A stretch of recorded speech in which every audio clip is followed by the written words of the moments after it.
Corona से निपटने के लिए जारी लॉकडाउन के बीच बिहार में एक नई मुसीबत दस्तक दे रही है। बिहार के मुजफ्फरपुर में चमकी बुखार ने 2 जुड़वा बहनों की जिंदगी छीन ली। इस प्रकार अब तक चमकी बुखार से 3 बच्चों की मौत हो चुकी है, जबकि 15 बच्चे इस बीमारी से पीड़ित हो चुके हैं। पिछले साल इस रहस्यमय बीमारी ने करीब 150 बच्चों की जान ले ली थी। बताया जा रहा है कि मुजफ्फरपुर के श्री कृष्णा मेडिकल कॉलेज अस्पताल में जुड़वा बहनों का इलाज चल रहा था। SKMCH के अधीक्षक डॉक्टर सुनील शाही ने कहा कि दोनों बहनें कुछ समय से सर्दी से पीड़ित थीं और हालात बिगड़ने पर उसे अस्पताल लाया गया था।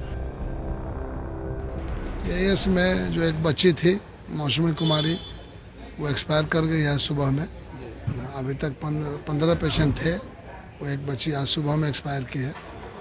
3 बच्चे अभी अंडर ट्रीटमेंट है।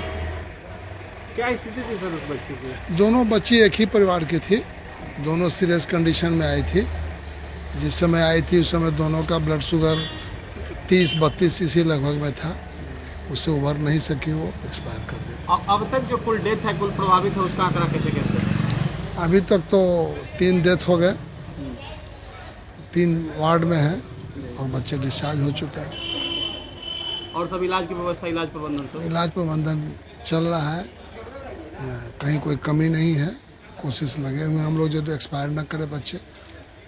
आज के वीडियो कॉन्फ्रेंसिंग बैठक में इसमें इस पर जनरल ये हुआ है, कैसे करना है, नहीं करना है, क्या क्या चीज़ की समीक्षा समूचे हर स्तर की गई है।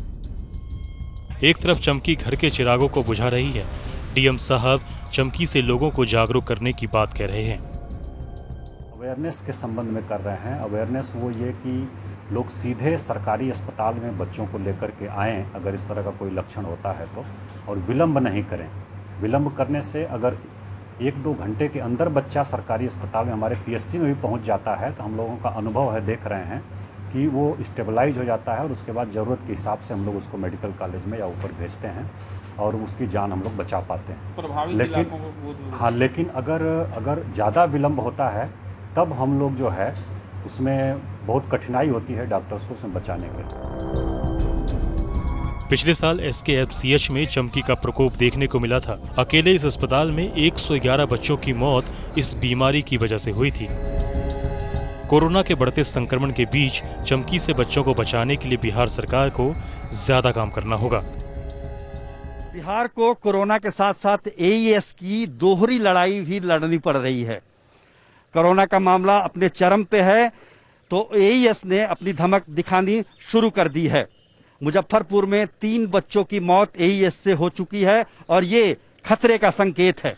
पिछले साल को याद करें तो केवल मुजफ्फरपुर में ही 431 केस AES के हुए थे, जिसमें 111 मासूम बच्चों की मौत हुई थी और पूरे देश में हाहाकार मचा था। लेकिन अभी कोरोना भी है और AES का माना जाता है कि जून के बाद, मई जून के बाद इसकी शुरुआत होती है, लेकिन विडंबना देखिए कि अप्रैल में ही इसकी शुरुआत हो गई है और इसको लेकर अभी से ही राज्य सरकार को काफी चिंता करनी पड़ रही है। तो एक तरफ कोरोना, दूसरी तरफ AES। मुजफ्फरपुर से मणिभूषण और सुजीत कुमार झा के साथ बिहार तक।